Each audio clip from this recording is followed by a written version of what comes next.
కళ్ళు మూసుకున్నట్లయితే ప్రార్థించుకుందాం.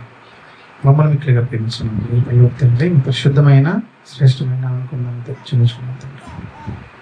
తండ్రి, ఈరోజు కూడా మీ మాటలు ధ్యానించాలని తండ్రి ఉద్దేశంతో కొద్దిసేపు మీ మాటలు ధ్యానించాలి అని తండ్రి మేము తండ్రి కోరి ఉండగా మీరు సహాయం దయచేయండి. ఆది నుంచి అంతం వరకు మీరు తోడుగా నడిపించమని తండ్రి. చెప్తున్న నాకు, వింటున్న వీరికి తండ్రి సహాయం దయచేయండి. యేసుక్రీస్తు వారి నామమున వారి ప్రార్థనకు సమర్పించుకున్నాను తండ్రి. ఈరోజు మీకు చెప్పబోయే పాఠం ఏంటంటే, సువార్త అనగానేమి, దాన్ని ఎలా ప్రకటించాలి, ఎందుకు ప్రకటించాలి అండి. సువార్త అనగానేమి, దాన్ని ఎలా ప్రకటించాలి, ఎందుకు ప్రకటించాలి. డిబిటిహెచ్ ఈ ఫస్ట్ ఇయర్ సిరీస్లో మరి 13వ పాఠంగా మరి యూనివర్సిటీ వారి పాఠం పెట్టడం జరిగింది. సువార్త అనగానేమి, దాన్ని ఎలా ప్రకటించాలి, ఎందుకు ప్రకటించాలి. ఏమండి, క్రైస్తవులైన ప్రతి ఒక్కరికి ఈ పాఠం చాలా ప్రాముఖ్యమైనది. ఎందుకంటే క్రైస్తవులైన ప్రతి ఒక్కరూ సువార్తను ప్రకటించాలి అని దేవుడి ఆజ్ఞ. క్రైస్తవులైన ప్రతి ఒక్కరూ మరి సువార్త ప్రకటించాలి అంటే మరి ఎలా ప్రకటించాలి, ప్రకటిస్తున్న వాళ్ళు అసలు ఎందుకు ప్రకటించాలి అని తెలుసుకోవాలి. ఎందుకంటే చాలామందికి సువార్త అనగా తెలియదు. ఏదేదో నోటికొచ్చినట్టు మాట్లాడుతూ ఉంటారు సేవకులైన వాళ్ళు కొంతమంది. మరి స్టేజీ ఎక్కి వారికి ఎదురుగా ఉన్న వేలాది మంది ప్రజలు ఒక వ్యక్తిని నమ్మి కింద కూర్చుని వారి మాటలు వింటున్నారంటే ఆ వ్యక్తి ఏం చెప్పాలి? సమాజాన్ని బాగుపరిచే కొన్ని మాటలు చెప్పాలి. లేదంటే వారు అక్కడికి రావడానికి గల ప్రాధాన్యమైన కారణం ఏంటి? యేసుక్రీస్తు వారి మాటలు చెప్పడానికి. మరి యేసుక్రీస్తు వారి మాటలు చెప్పకుండా వీళ్ళు ఏం చెప్తున్నారు? కల్పనా కథలు, కట్టు కథలు, లేకపోతే వాళ్ళ జీవితంలో జరిగిన కొన్ని విషయాలు. మరి ఇవే వీళ్ళు సువార్తగా చెప్తున్నారే. మరి అసలు సువార్త అంటే ఏంటి? అసలు సువార్తని ఎలా ప్రకటించాలి? బైబిల్లో ప్రవక్తలు, భక్తులు, అపోస్తలులు యేసుక్రీస్తు వారితో సహా మరి సువార్తను ఎలా ప్రకటించారో ముందు మనం తెలుసుకుంటేనే కానీ మనము సువార్తను ఎలా ప్రకటించాలో మనకు తెలియదు. మరి అసలు సువార్త అంటే ఏంటి? ఏమండి, ఈరోజు సువార్త అంటే ఏంటో తెలియకుండానే చాలామంది బైబిల్ పట్టుకుని సమాజంలోకి వెళ్ళిపోతున్నారు. సమాజంలోకి వెళ్ళిపోయి సువార్త ఎలా చెప్పాలో తెలియక వాళ్ళు ఏదేదో మాట్లాడుతున్నారు. ఆ మాటలు బట్టి ఎదుటి వాళ్ళు అపార్థం చేసుకుని వాళ్ళు తిరిగి ఏం చేస్తున్నారు? దాడి చేస్తున్నారు. అందుకనే కొంతమంది ఇష్టం లేక దాడి చేసే వాళ్ళు, కొంతమంది అయితే ఎవరైనా తప్పుగా కొన్ని మాటలు మాట్లాడటం వల్ల వారి మీద దాడి చేసిన సందర్భాలు కూడా చాలా ఉన్నాయి. అందుకనే మరి సమాజంలోనికి వెళ్ళిపోయి నా తండ్రి గొప్పవాడు అని చెప్పడం అది ఒక ఎత్తు అయితే, నీ తండ్రి కన్నా నా తండ్రి గొప్పవాడు అనడం ఇంకో ఎత్తు. ఏమండి, మా తండ్రి గొప్పవాడు అని చెప్తే ఎంత బాగుంది, నీ తండ్రి కన్నా నా తండ్రి ఇంకా గొప్పవాడు అని చెప్తే ఇంకా ఇది ఎలా ఉంది. ఏమండి, అందుకనే సువార్త అనగా ఏంటి అసలు, దాన్ని ఎలా ప్రకటించాలి, ఎందుకు ప్రకటించాలి అని ముందు మనం తెలుసుకుంటేనే కానీ మరి మనం క్రైస్తవులుగా ఉండి మరి మనం ఎలా బోధించాలో మనకు తెలియదు. క్రైస్తవులు చాలామంది అన్యుల దగ్గరికి వెళ్ళిపోయి ఏ సందర్భాన్ని చూపించి వాక్యం చెప్తున్నారు చూడండి ఒకసారి. ఏమండి, కీర్తనల గ్రంథం 115వ అధ్యాయము 2వ వచనం నుంచి 8వ వచనం వరకు చదవండి. కీర్తనల గ్రంథము 115వ అధ్యాయము 2వ వచనం నుండి 8వ వచనం వరకు చదవండి. వారి దేవుడు ఏడి అని అన్యజనులు ఎందుకు చెప్పుకుందరు? మా దేవుడు ఆకాశమందు ఉన్నాడు, సమస్తమును ఉమ్. వారి విగ్రహములు వెండి బంగారమువి, అవి మనుషుల చేతి పనులు, వాటికి నోరుండియు పలకవు, కన్నులుండియు చూడవు, చెవులుండియు వినవు, ముక్కులుండి వాసన చూడవు, చేతులుండి ముట్టుకొనవు, పాదములుండి నడవవు, గొంతుకుతో మాట్లాడవు. వాటిని చేయువారును వాటి యందు నమ్మికయించు వారందరూ వాటి వంటి వారై ఉన్నారు. ఏమండి ఈ మాటలు వింటుంటే ఎలా ఉంది అసలు? మరి ఈ మాటలు బయటికి వెళ్ళి ఒక హైందూ సమాజం మధ్య కానీ, లేకపోతే ఒక ముస్లిం సమాజం మధ్య కానీ, ఒక బౌద్ధ సమాజం మధ్య కానీ, వేరే మతాల మధ్యన మీరు పూజిస్తున్నవి విగ్రహాలు, వాటికి చెవులుండి వినవు, వాటికి కన్నులుండి చూడవు, వాటికి నోరుండి మాట్లాడు అని మీరు చెప్పారంటేనండి, మరి వాళ్ళకి ఎలా ఉంటుంది చెప్పండి? వాళ్ళు నమ్ముకున్న దేవుళ్ళు విగ్రహాలుగా పూజిస్తున్నారు, కరెక్టే, నిజమే. వాళ్ళ నమ్మకాలు అవి. మరి వాళ్ళ నమ్మకాలని మనం దూషించకూడదు. ఎందుకంటే బైబిల్లో ఎక్కడైనా వేరే గ్రంథాలను కానీ, వేరే మతాలను కానీ, వేరే వాళ్ళని కానీ కొత్త నిబంధనలు ఎక్కడైనా దూషించినట్టుందా? లేదు. మరి ఎందుకు వీళ్ళు ఇలా మాట్లాడుతున్నారంటే బైబిల్ను వీళ్ళు ఎలా చెప్పాలో వీళ్ళకి తెలియదు. సువార్తను ఎలా ప్రకటించాలో వీళ్ళకి అవగాహన లేదు. ఏమండి ఇక్కడ జరిగిన సందర్భం ఏంటి? ఇశ్రాయేలీలు ఐగుప్తు నుంచి బయటకు వచ్చినప్పుడు జరుగుతున్న సందర్భం ఇది. ఏమండి ఇశ్రాయేలీలు 430 సంవత్సరాలు ఐగుప్తు దేశంలో బానిసలుగా ఉండి వాళ్ళ బుద్ధులన్నీ నేర్చేసుకున్నారు. ఐగుప్తీయులు కొన్ని విగ్రహాలుగా చేసుకునే ఐగుప్తీ ప్రజలు కొంతమంది ఏం చేశారంటే విగ్రహాలుగా చేసుకుని వాటినే పూజించారు ఐగుప్తీ ప్రజలు. మరి 6 నెలలు ఉంటే వాళ్ళు వెళ్ళవుతారు అన్నట్టు మరి 430 సంవత్సరాలు బానిసలుగా ఉన్న వీళ్ళు వాళ్ళ బుద్ధులన్నీ నేర్చేసుకున్నారు.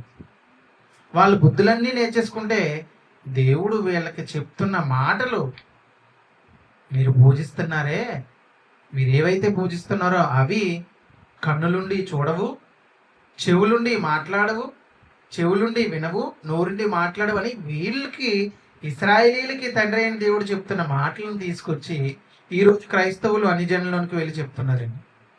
ఇది ఎంత తప్పు. మనకు రాజ్యాంగం ఉంది. రాజ్యాంగంలో ఎవరైనా ఎవరి నమ్మకాలనైనా వారు ప్రకటించుకోవచ్చు, బోధించుకోవచ్చు. కానీ ఏం చేయకూడదు? ఇతర నమ్మకాలని దూషించకూడదు, ఇతర నమ్మకాలని హేళన చేయకూడదు, వారి వేరే మతాల జోలికి వెళ్ళకూడదు. మరి ఎందుకు మనము ఇలా చేస్తున్నామంటే మనకి బైబిల్ మీద అవగాహన లేకపోవడం వల్ల, అసలు సువార్త ఎలా ప్రకటించాలో మనకి తెలియకపోవడం వల్ల. అసలు సువార్త అనగా ఏంటో చూడండి.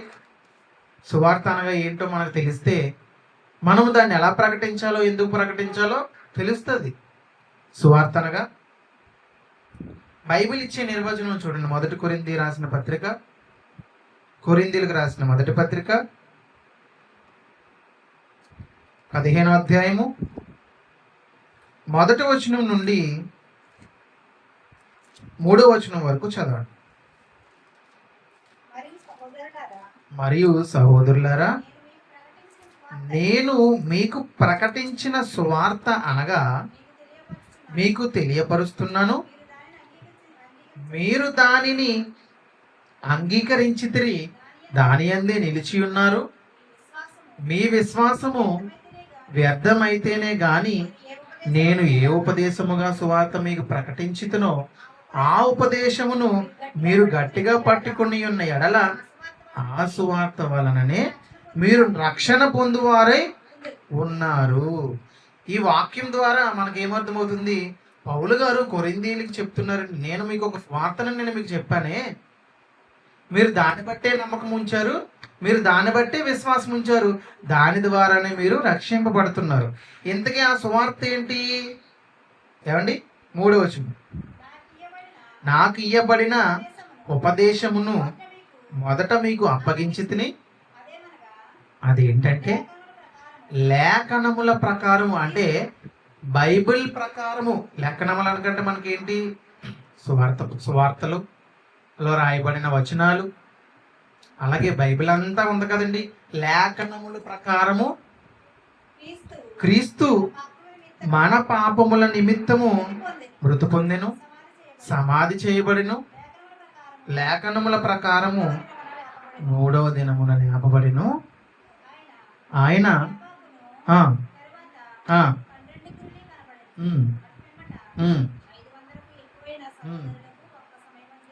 అదే ఇదంతా ఏంటంటే లేఖనముల ప్రకారము యేసుక్రీస్తు వారు మరణించి సమాధి చేయబడి 3వ దినమున లేపబడెను. ఇదే నేను మీకు చెప్పాను, మీరు ఇదే చెప్పాలి అని పౌలు గారు చెప్తున్నారు. అసలు సువార్త అంటే ఏంటంట? లేఖనముల ప్రకారం క్రీస్తు మృతి పొందెను, సమాధి చేయబడెను, 3వ దినమున తిరిగి లేచిన. ఇదే సువార్త. ఏమండి? ఇదే సువార్త. యేసుక్రీస్తు వారు మరణించిన తర్వాత 3 రోజులు సమాధిలో ఉంచబడి 3వ రోజు తిరిగి లేచి మరి కొద్ది కాలం వాళ్ళతో గడిపి వెళ్ళిపోతున్నాడు పరలోకానికి. ఇంకా 40 రోజులు వాళ్ళతో శిష్యులతో గడిపాడు కదా, వాళ్ళతో గడిపి మరి పరలోకానికి వెళ్ళిపోతున్నాడు. పరలోకానికి వెళ్ళిపోతున్నప్పుడు తన శిష్యులకి ఏం చెప్పాడో చూడండి ఒకసారి. ఏం చెప్పాడో చూడండి. మార్కు సువార్త 16వ అధ్యాయము 15వ వచనము. సువార్త అనగా ఏంటో మనం చూసుకుంటున్నాం ఇప్పుడు. మార్కు సువార్త 16వ అధ్యాయం 15వ వచనం. మరియు మీరు సర్వలోకమునకు వెళ్ళి సర్వ సృష్టికి సువార్తను ప్రకటించుడి. నమ్మి బాప్తీసం పొందినవాడు రక్షింపబడును, నమ్మని వానికి శిక్ష విధింపబడును. మరి శిష్యులు ఎలా సువార్తను ప్రకటించారు? ఇప్పుడు యేసుక్రీస్తు వారు శిష్యులకి ఆయన వెళ్ళిపోతున్న కాలంలో మత్తయి సువార్త, మార్కు సువార్త, లూకా సువార్త, యోహాను సువార్త ఉంది కదా. ఈ 4 సువార్తలు యేసుక్రీస్తు వారు చేసిన కార్యం అంతా రాయబడింది. మరి మార్కు సువార్త 16వ అధ్యాయంలో యేసుక్రీస్తు వారు శిష్యులతో ఆయన వెళ్ళిపోయే ముందు శిష్యులకు ఇచ్చిన ఆజ్ఞ, శిష్యులతో పాటు మనకు కూడా ఇచ్చిన ఆజ్ఞలు. మీరు సర్వ సృష్టికి వెళ్ళి సర్వలోకమునకు సువార్తను ప్రకటించుడి అని చెప్పాడు కదా. మరి సువార్తను ప్రకటించుడి అని చెప్పాడు. మరి వీళ్ళ సువార్త ఎలా ప్రకటించారు? వీళ్ళు సువార్తను ఎలా ప్రకటించారు? వీళ్ళు సువార్తను ఎలా ప్రకటించారో వీళ్ళ గురించి ఒక పుస్తకమే రాయబడింది. ఏంటది? అపోస్తలులు అందరి గురించి ఒక పుస్తకమే రాయబడింది. ఏం పుస్తకం అది? అపోస్తల కార్యములు. కార్యములు అంటే ఏంటండి? పనులు. అపోస్తలులు చేసిన పనులు. ఏం పనులు చేశారు అపోస్తలు? సువార్తను ప్రకటించారు, స్వస్థతలు చేశారు, అద్భుత కార్యాలు చేశారు. ఈ అపోస్తలులందరూ ఎలా సువార్తను ప్రకటించారో అదే అపోస్తల కార్యంలో రాయబడింది. ఏమండి? అదేంటో చూడండి ఒకసారి. అపోస్తల కార్యములు 2వ అధ్యాయము 23వ వచనం చూడండి. అపోస్తల కార్యములు 2వ అధ్యాయము 23వ వచనం. 2వ అధ్యాయం 23వ వచనం. దేవుడు చూడండి 24వ వచనం చూడండి. 24వ వచనం. మరణము ఆయనను బంధించి ఉండుట అసాధ్యము గనుక దేవుడు మరణ వేదనలను తొలగించి ఆయనను లేపెను. ఆయన గూర్చి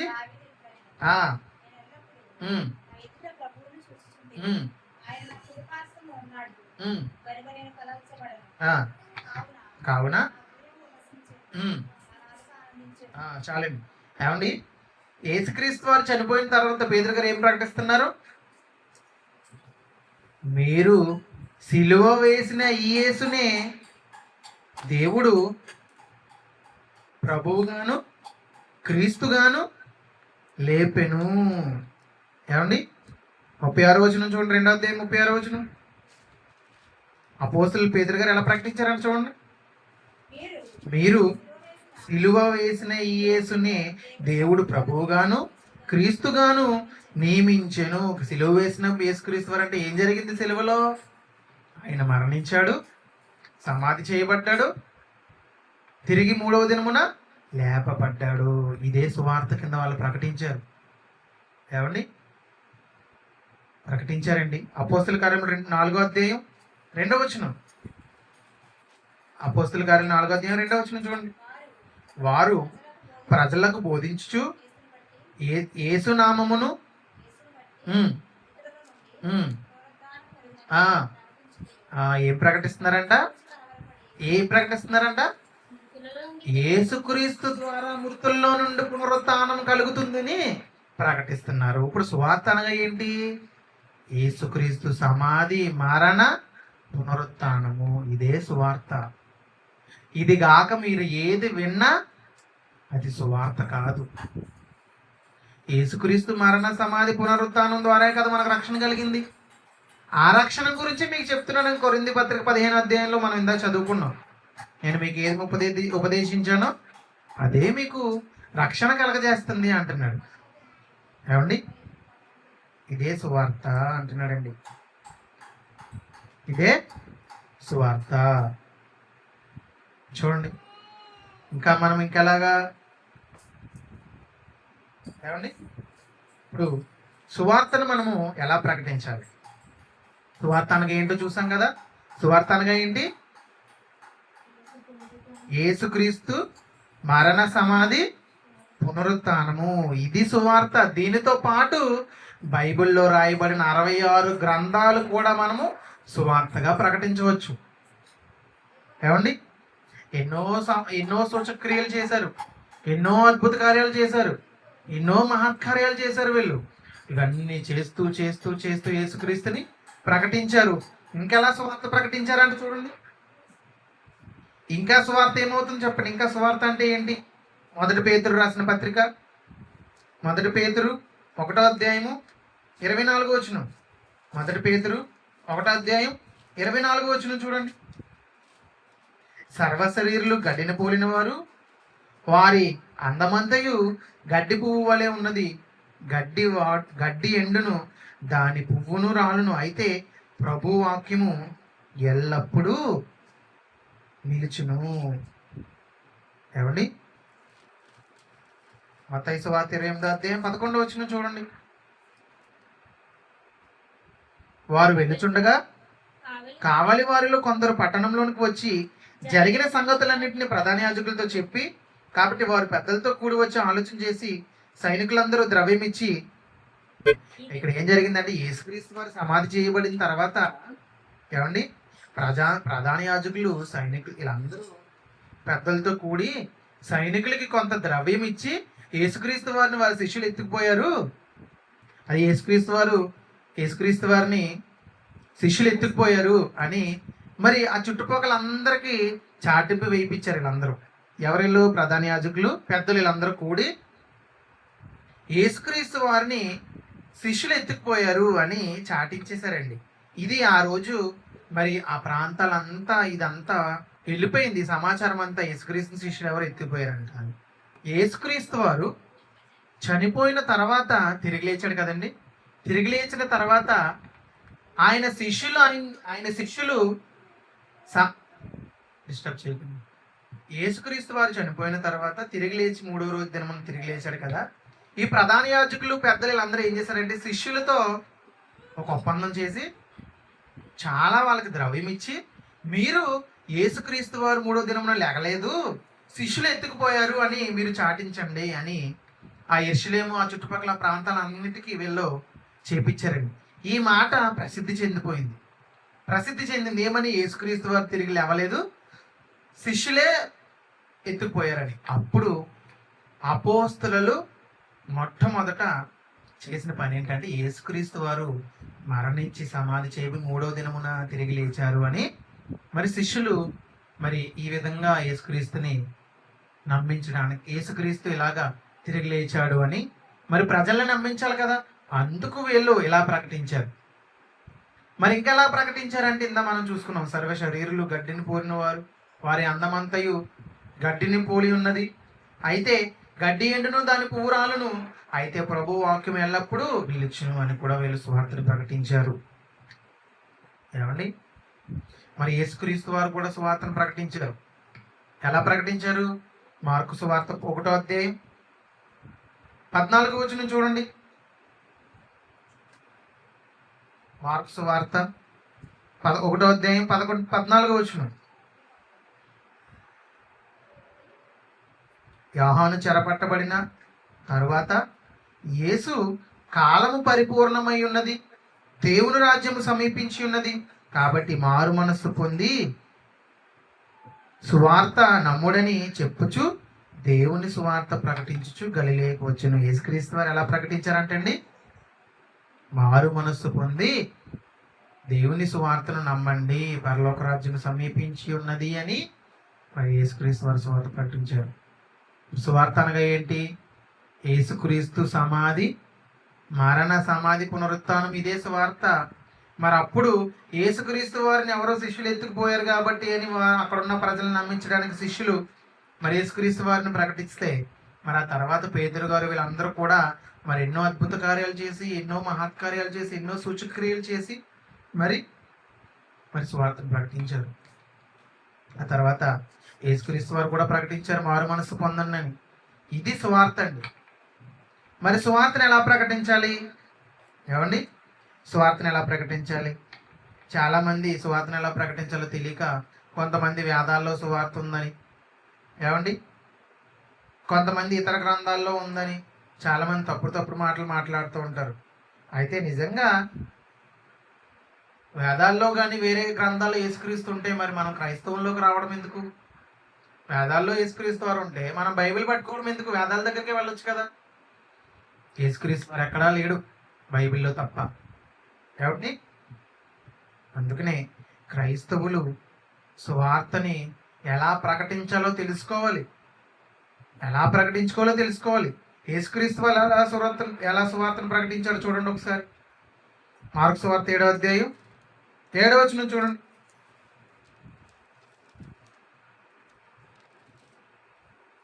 మార్కు సువార్త 7వ అధ్యాయం 7వ వచనం.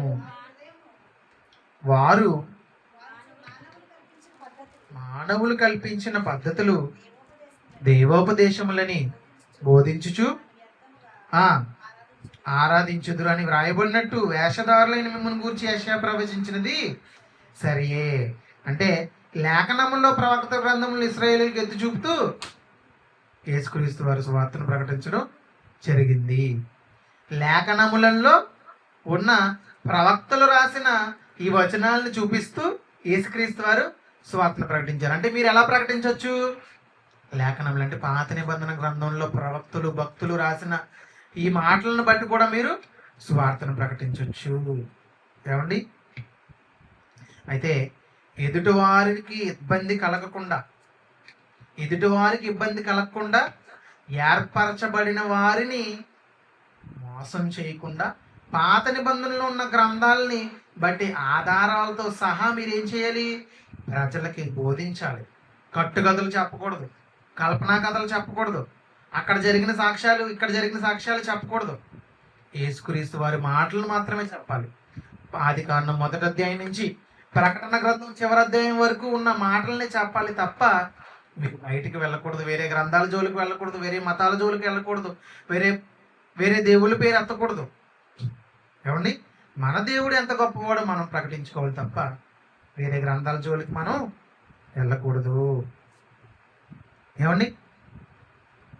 ఇంకా యెషయా గారు ఏం చెప్పారు, దావీదు గారు ఏం చెప్పారు, ఏమండి అని ఇలాగ బైబిల్ని బోధించి ఇలా బైబిల్ని పరిశోధిస్తూ మనం ప్రకటించాలి. ఏమండి? ఇంకా ఎలా మన సువార్తను ప్రకటించాలి? మత్తయి సువార్త 13వ అధ్యాయం, మత్తయి సువార్త 13వ అధ్యాయం చూడండి, 35వ వచనం చూడండి. 35. యేసు ఈ సంగతులన్నింటినీ జనసమూహములకు ఉపమాన రీతిగా బోధించెను, ఉపమానము లేక వారికి ఏమీ బోధించలేదు. యేసుక్రీస్తు వారు తను చెప్తున్నప్పుడు ఉపమానములు లేకుండా బోధించాడు. అంటే ఉపమానములు అనగానే కథలు కాదు. ఉపమానములు అంటే ఏంటి? ప్రకృతిలో జరుగుతున్న వాస్తవమైన సందర్భాలని ఉపమానములుగా యేసుక్రీస్తు వారు ప్రకటించారు. మరి ఈ రోజున్న క్రైస్తవులు ఏం చెప్తున్నాడు అంటే ఉపమానాలు చెప్పట్లేదు, కథలు చెప్తున్నారు. సువార్తలో కథలు, కట్టుకథలు ఉండకూడదు. యేసుక్రీస్తు వారు యేసుక్రీస్తు వారికి సందర్భంలో ఏమండి, యేసుక్రీస్తు వారి సువార్తకు సంబంధించిన విషయాల్లో కట్టుకథలు కానీ కల్పనా కథలు కానీ చెప్పకూడదు. మీరు ఎలా చెప్పాలి? ఉపమాన రీతిగా చెప్పాలి. యేసుక్రీస్తు వారు ఏ ఉపమానాలు చెప్పారు? కొన్ని చెప్పండి ఉపమానాలు. అంజూరపు చెట్టు ఉపమానం చెప్పారు. ఇంకా గోధుమ గింజ ఉపమానం చెప్పారు. ఇంకా ముళ్ళ తప్పట్ల గురించి చెప్పారు. ఇంకా ద్రాక్ష తోటల గురించి చెప్పారు. ఒలీవ చెట్ల గురించి చెప్పారు. పరలోకము ఒక ఆవగింజన పోలి ఉందని, ఇలా ఉపమానాలు చెప్పారు. ఆవగింజ అనేది మీకు తెలుసు కదా, ద్రాక్ష తోటలు మీకు తెలుసు, అంజూరపు చెట్టు మీకు తెలుసు. యజమానుడు ఇప్పుడు పరలోక రాజ్యం ఒక వర్తకును పోలి ఉన్నది అన్నాడు. వర్తకుడు అంటే మీకు తెలియదా? తెలుసు. ఇలాగా బయట పరిస్థితులను బట్టి మీరు కట్టుకథలు కాకుండా కల్పనా కథలు కాకుండా యేసుక్రీస్తు వారు ఎలాగైతే ఉపమాన రీతిగా చెప్పారో ప్రకృతిలో జరుగుతున్న సందర్భాలను ఎత్తు చూపుచూ మీరు బైబిల్ని ప్రకటించాలి, సువార్తను ప్రకటించాలి. అందుకనే యేసుక్రీస్తు వారు చెప్తారు, మీరు ఏమి వినుచున్నారో మీరు జాగ్రత్తగా చూసుకోండి అన్నాడు. ఎవరు చెప్తున్నారో మీకు అనవసరం. పలానా హరీష్ చెప్తున్నాడా, పలానా వ్యక్తి చెప్తున్నాడా, అతను కోట్ వేసుకున్నాడా, అతను సూట్ వేసుకొచ్చాడా, కారులో దిగాడా, సైకిల్ మీద తెచ్చుకో, మీకు అవన్నీ అనవసరం. అతను చెప్పే మాటలు బైబిల్కి సరిగా ఉన్నాయా లేదా చూసుకోవాలి. ఏమండి,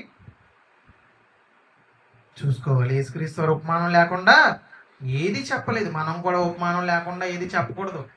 అందుకనే ఆధారాలతో చూపించాలి. అందుకనే మన తండ్రి ఆత్మీయ తండ్రి గారు కానీ, ప్రసన్నబాబు గారు కానీ, జాన్సన్ డాక్టర్ గారు కానీ, ఇంకా మన పెద్దలందరూ, బీవోయిలో ఉన్న పెద్దలందరూ వాక్యం ఎలా చెప్తారు?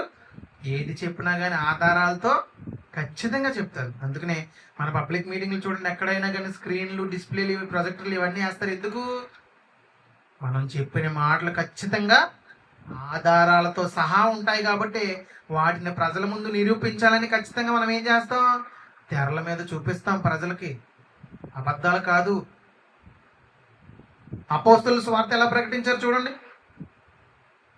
అపోస్తలులు ఎలా ప్రకటించారు? అపోస్తలుల కార్యం 2వ అధ్యాయం 15వ వచనం. అపోస్తలుల కార్యం 2వ అధ్యాయం 15వ వచనం. 2వ అధ్యాయం 15వ వచనం చూడండి. మీరు ఊహించినట్టు వీరు మత్తులు కాదు. అదే ప్రొద్దుగుంకి జామయన్ను కాలేదు. యావేలు ప్రవక్త ద్వారా చెప్పబడిన సంగతి ఇదే, ఏమనగా అంత్య దినముల యందు నేను మనుషులందరి మీద నా ఆత్మను కుమ్మరించెదను, నాకు మీ కుమారులను మీ కుమార్తెను ప్రవచించెదరు అని అపోస్తలులు కూడా ఎవరిని తీసుకొచ్చి సువార్త ప్రకటించారు? ప్రవక్తలు మాట్లాడిన మాటలను తీసుకొచ్చి చెప్పారు తప్ప వీళ్ళ కొత్త బోధ ప్రకటించలేదు. మళ్ళీ అపోస్తలులు కూడా ఏమని చెప్పాడు? ఇది అపోస్తలు గారు యావేలు ప్రవక్త మాట్లాడిన మాటలను చెప్పారు. మన అక్కడ పేతురు గారు ఏం చేశారు? యెషయా గారు మాట్లాడిన మాటలను తీసుకొచ్చారు. యేసుక్రీస్తు వారు ఏం చేశారు? దావీదు గారు మాట్లాడిన మాటలను తీసుకొచ్చి మరి చెప్పారు. అలాగా అపోస్తలులందరూ ప్రవక్తలను ఎత్తి చూపుతూ, భక్తులు చెప్పిన మాటలను ఎత్తి చూపుతూ వీళ్ళు స్వార్థను ప్రకటించారు. మరి మనం ఎలా ప్రకటించాలి అంటే మనం కూడా అలాగే ప్రకటించాలి. ఏమండి? అలాగే ఇంకొక సందర్భం, నపుంసకుడు ఫిలిప్ సందర్భం తెలుసు కదా మీకు. నపుంసకుడు కూడా ఫిలిప్ గారు ఏ గ్రంథం చూపించి చెప్పాడు? యెషయా గ్రంథం చూపించి చెప్తారు. యెషయా గ్రంథం, యెషయా గారు లేఖనాలను చూపిస్తూ నపుంసకుడికి చెప్తాడు. అలాగే మరి సువార్తను ఎలా ప్రకటించాలి? ఇలా ప్రకటించాలి. ఏమండి? సువార్తను ఇలా ప్రకటించాలి. చివరగా సువార్తను ఎందుకు ఎలా ప్రకటించాలో చివరి వచనం చూసుకుని మనం ఇంకో భాగంలోకి వెళ్ళిపోవాలి. అపోస్తలుడైన పౌలు గారు మరి చివరగా మరి అపోస్తలందరి తర్వాత వచ్చిన అపోస్తలుడైన పౌలు గారు చివరివాడు కదా. అపోస్తలుడైన పౌలు గారు చివరివాడు. ఈ పౌలు గారు ఎలా ప్రకటించారు? సుమారు 14 పత్రికలు రాసేశారు కదా. మరి ఈ పత్రికలన్నీ మనం చదువుకుంటున్నాం. మరి అపోస్తలుడైన పౌలు గారు ఎలా సువార్తను ప్రకటించాడు చూద్దాం. అపోస్తలుల కార్యములు 26వ అధ్యాయము, అపోస్తలుల కార్యములు 26వ అధ్యాయము 23వ వచనం చూడు. అపోస్తుల కార్యం 26వ అధ్యాయము 23. ప్రవక్తలను మోషేయు ముందుగా చెప్పినవి కాక మరి ఏమీ చెప్పక అల్పులకును గనులకును సాక్ష్యం ఇచ్చుచుంటిని. పౌలు గారు కూడా ఏం చేశారంట? పౌలు గారు కూడా ఏం చేశారంట చెప్పాలి. ప్రవక్తలు మోషేయు ముందుగా చెప్పినవి కాక మరి ఏమీ నేను చెప్పలేదు అంటున్నాడు పౌలు గారు. ఏమండి, పౌలు గారు కూడా ప్రవక్తల గురించే మాట్లాడాడు. ప్రవక్తలు ఏదైతే మనం పాత నిబంధన గ్రంథంలో చెప్పారో అవే చెప్పారు తప్ప పౌలు గారు ఏమి కొత్త విషయాలు చెప్పలేదు. యేసుక్రీస్తు వారి గురించి చాలా అద్భుతమైన విషయాలు కొత్త నిబంధనలో రాయబడింది. ప్రవక్తలు ఏదైతే చెప్పారో, భక్తులు ఏదైతే చెప్పారో, ఏమండి, న్యాయాధిపతులు ఏదైతే చెప్పారో, దావీదు గారు ఏదైతే చెప్పారో, మోషే గారు ఏదైతే చెప్పారో, ఇవే పౌలు గారు కూడా చెప్పారని చెప్తున్నారే. మరి మనం కూడా అలాగే సువార్తనే ప్రకటించాలి. ఏమండి, అలాగే మనము ప్రకటించాలి. ఏమండి, చాలామందికి అన్యజనులకి సువార్తను ఎలా ప్రకటించాలో తెలియదు. అర్థమైందా? ఇప్పుడు క్రైస్తవులకి ఒకలా ప్రకటించాలి, అన్యజనులకి ఒకలా ప్రకటించాలి. ఎందుకంటే ఇప్పుడు స్కూల్లో క్లాసులు వైజ్ ఉంటుంది. మొదటి తరగతికి ఒక మాస్టర్ ఉంటారు, రెండో తరగతికి ఒక మాస్టర్ ఉంటారు, 10వ తరగతి వరకు ఒక్కొక్క మాస్టర్ ఉంటారు కదా. 10వ తరగతికి పిల్లలకు బోధించే పాఠాలు మొదటి తరగతి చదువుతున్న వాడికి బోధిస్తారా? బోధించరు. ఎందుకంటే వాళ్ళకి అర్థమవుదు. మరి వాక్యం అర్థమైపోయి క్రైస్తవులుగా మారిపోయి సంఘంలోకి వచ్చేసిన వాళ్ళకి నువ్వు వాళ్ళు చెప్పకూడదు.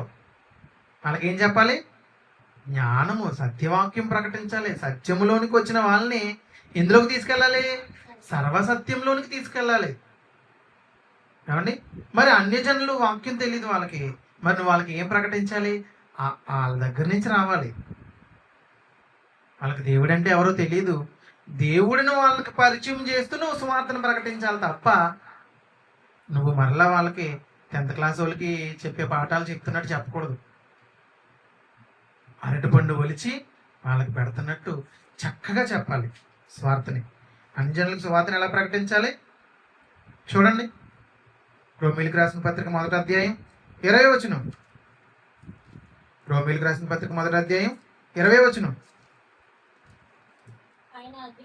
ఆయన అదృశ్య లక్షణములు అనగా ఆయన నిత్యశక్తియు దైవత్వమును జగతుత్పత్తి మొదలుకొని సృష్టింపబడిన ఆలోచించటం వలన తేటపడుచున్నవి. ఇప్పుడు అన్యులకి సువార్తను ఎలా ప్రకటించాలి తెలుసా? ప్రకృతిని చూపిస్తూ వాళ్ళకి చెప్పాలి. ఎందుకంటే ప్రకృతిలోనే బ్రతుకుతున్నాం కదా, అందరం ప్రకృతిలోనే బ్రతుకుతున్నాం కాబట్టి నువ్వు ప్రకృతిని చూపిస్తూ వాళ్ళకి సువార్తను ప్రకటించు. ఇప్పుడు చాలామంది రైతులు ఉంటారు. రైతులు ఏం చేస్తారు? ఎక్కువ చాలామంది రైతులు అన్యులుగా ఉన్నారు చాలామంది. ఎందుకంటే చదువు లేని వాళ్ళు. మన దేశంలో అయితే ఎక్కువ అన్యులు చాలామంది చదువు లేని వాళ్ళేనండి. వీళ్ళు ఏం చేస్తారు? రైతులు ఉన్నారు, వాళ్ళు ఏం చేస్తారు? పొలంలో కెనెల్లోకి విత్తనం నాటుతారు. అది కొన్ని రోజులకి ఏమవుతుంది? చనిపోయి మరలా బ్రతుకుతుంది కదా. ఒక విత్తనము చనిపోయి ఎలాగైతే బ్రతుకుతుందో, ఒక విత్తనానికే బ్రతుకున్నప్పుడు మరి నీకు కూడా చనిపోతే బ్రతుకులేదా అని చెప్పాలి. అప్పుడు వాళ్ళు ఏం చేస్తారు? ఆలోచిస్తారు. అలాగా ప్రకృతిని చూపిస్తూ నువ్వు వాక్యం చెప్పాలి వాళ్ళకి. ఏమండి, ప్రకృతిని చూపిస్తూ వాక్యం చెప్పాలి. ఇంకా ఈ భూలోక సంబంధమైన వాటిలో చాలా వాటిని మనం చూపిస్తూ వాళ్ళకి అన్యులకు వాక్యం చెప్పాలి. ప్రకృతిలో దేవుని లక్షణాలు ఉన్నాయి కదా. ఏమేమి ఉన్నాయి? నిత్యశక్తి. సూర్యుడు కొన్ని కోట్ల సంవత్సరాల నుంచి మండుతున్నాడు. అది చూపిస్తే వాళ్ళకి అర్థమవుతుంది. అంతేగాని నువ్వు అన్యుల దగ్గరికి వెళ్ళిపోయి అబ్రహాం గారు అంటే వాళ్ళకి ఏం తెలుస్తుంది? నువ్వు అన్యుల దగ్గరికి వెళ్ళిపోయి పౌలు గారు అంటే వాళ్ళకి ఏం తెలుస్తుంది? తెలీదు. అందుకే అన్యజనులకి ఒకలాగా ప్రకటించాలి, క్రైస్తవులుగా మారి సంఘంలోనికి వచ్చిన వాళ్ళకి ఒకలా ప్రకటించాలి. ఏమండి, పౌలు గారు అందుకనే అన్యజనులకి ప్రత్యేకంగా నిర్ణయింపబడినవాడు కదా. అందుకనే పౌలు గారి పత్రికలన్నీ ఎక్కువ అన్యజనులకి చెప్పినట్టుగానే ఉంటాయి. చూడండి, శ్రీమంది దేవుని పిల్ల అపోస్తుడైన పౌలు గారు ఎలా ప్రకటించారు చూడండి. చివరిగా అన్యులకి ఎలా ప్రకటించాడు? అపోస్తుల కార్యములు 14వ అధ్యాయం 15 వచనం. అపోస్తలుల కార్యాలు 14 అధ్యాయం 17 వచనం. అయ్యలారా మీరు ఎందుకు ఇలా చేయుచున్నారు? మేము కూడా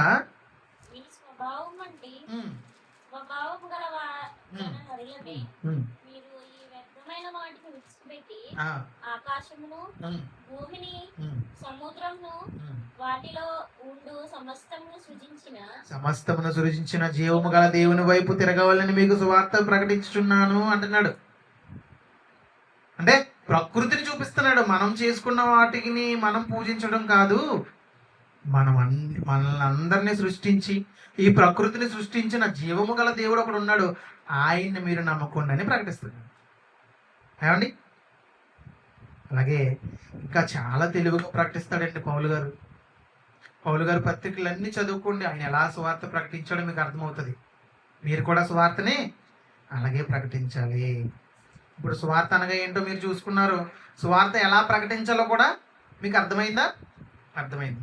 ఇప్పుడు సువార్తని ఎందుకు ప్రకటించాలి? సువార్తని ఎందుకు ప్రకటించాలి? ఏమండి? ఒక గొంగళి పురుగు ఉంది. ఆ గొంగళి పురుగు అది చనిపోయి మరలా తిరిగి సీతాకోక చిలుకగా మారుతుంది. దానికి మరలా వేరే బ్రతుకుందా? బ్రతుకుంది. ఒక విత్తనం గింజని మనం భూమిలో పాతుంటే అది చనిపోయి మరలా బ్రతుకుతుంది. ఒక విత్తనానికే బ్రతుకుంది, ఒక గొంగళి పురుగుకే బ్రతుకుంది, మరి నీకు బ్రతుకు లేదా? చనిపోయిన తర్వాత నీకు కూడా ఒక బ్రతుకు ఉంది అని యేసుక్రీస్తు వారు మనకి చెప్పారు. ప్రకృతిని చూపిస్తూ మనల్కి యేసుక్రీస్తు ప్రకటించారు. సీతాకోక చిలుకకే ఒక బ్రతుకుందే, భూమిలో పాతి పెట్టబడిన ఒక విత్తనము చనిపోయి మరలా బ్రతుకుతున్నప్పుడు మహానిర్మాణమైనటువంటి నీకు బ్రతుకు లేదన్నది ఎవరు చెప్పండి? భూమి మీద పుట్టిన ప్రతి వ్యక్తికి చనిపోయిన తర్వాత మరొక జీవితం అంటూ ఉన్నది. ఆ జీవితం కొరకు నువ్వు బ్రతకాలే తప్ప ఈ భూమి మీద ఏ జీవితం కొరకు నువ్వు బ్రతకకూడదు. జీవితంలో ఏదో కష్టం వచ్చేసిందని, జీవితంలో ఏదో బాధ వచ్చేసిందని ఆత్మహత్య చేసేసుకుందాం అనుకుంటున్నావా? ఈ కష్టాల నుంచి తట్టుకోలేకపోతున్నాను, ఈ కష్టాల నుంచి నేను ఎలా తప్పింపబడతానని చనిపోవాలని ఆలోచిస్తున్నావా? చనిపోతే అంతా పోతుంది అనుకుంటున్నారు తప్ప చనిపోయిన తర్వాత అసలైన జీవితం ప్రారంభం అవుతుంది. ఈ 60-70 సంవత్సరాలు కేవలం ప్రయాణం మాత్రమే. మరి ప్రయాణంలో నువ్వు దేవుని కొరకు బ్రతికితేనే తప్ప నువ్వు వేరే ప్రయాణంలోనికి నువ్వు వెళ్ళలేవు. భూమి మీదకి వచ్చిన నీవు ఈ శరీరంతో భూమి మీదకి వచ్చేంత వరకు నీకు భూమి ఉన్నదని నీకు తెలియదే. అలాగే చనిపోయిన తర్వాత మాత్రమే నీకు ఒక లోకం ఉందని, ఆ లోకంలో తండ్రి అయిన దేవుడు యేసుక్రీస్తు వారు ఉన్నారని, మన కోసం పరలోకంలో తండ్రి అయిన దేవుడు ఎదురు చూస్తున్నాడని చనిపోయిన తర్వాత నీకు అర్థమవుతుంది. చనిపోయిన తర్వాత నువ్వు దేవుని చూడాలంటే ఇక్కడ భూమి మీద, చనిపోయిన తర్వాత దేవుని చూడాలంటే ఇక్కడ భూమి మీద దేవుని కొరకు బ్రతకాలి. అర్థమైందండి? యేసుక్రీస్తు వారి మాటల ద్వారా మనం మార్పు చెందాలి, మన బ్రతుకులు మార్చుకోవాలి. ఏమండి? అర్థమైందా? చనిపోయిన తర్వాత మరో బ్రతుకు ఉంది అని మనం నమ్మితేనే మరో లోకానికి మనం వెళ్ళగలం. ఏమండి? మరి ఎందుకు మనం సువార్తను ప్రకటించాలి? మత్తయి సువార్త 24వ అధ్యాయము 14వ వచనం ముగించేసుకుందాం. చివరి వచనం చూడండి. మత్తయి సువార్త 14వ అధ్యాయం, క్షమించిన మత్తయి సువార్త 24వ అధ్యాయం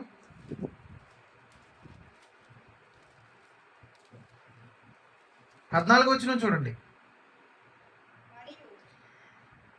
మరియు ఈ రాజ్య సువార్త సకల జనులకు సాక్ష్యార్థమై లోకమందంతటా ప్రకటింపబడినట్టు తర్వాత అంతము వచ్చును. సకల జనులకు, సర్వ సృష్టికి, సర్వలోకానికి ఈ రాజ్య సువార్తను మీరు ప్రకటిస్తేనే గాని యేసుక్రీస్తు వారు రారు అంట. సర్వలోకానికి మీరు, ఈ సర్వ సృష్టికి ఈ సువార్తను మీరు ప్రకటిస్తేనే గాని ఏమవుతుందంట? అంతము రాదు అంటున్నాడంటే మరి మీరు ప్రకటిస్తున్నారా? ప్రకటించట్లేదు. యేసుక్రీస్తు రెండవ రాకడ జరగాలంటే సకల జనులకు సాక్షార్థమై ఈ రాజ్య సువార్త ప్రకటించాలి. ఈ రాజ్య సువార్త ఏమండి? మొదటి పేతురు 2వ అధ్యాయం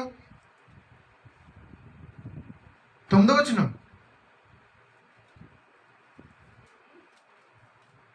మొదటి పేతురు 2వ అధ్యాయం 9వ వచనం చూడండి. అయితే మీరు చీకటిలో నుండి ఆశ్చర్యకరమైన వెలుగులోనికి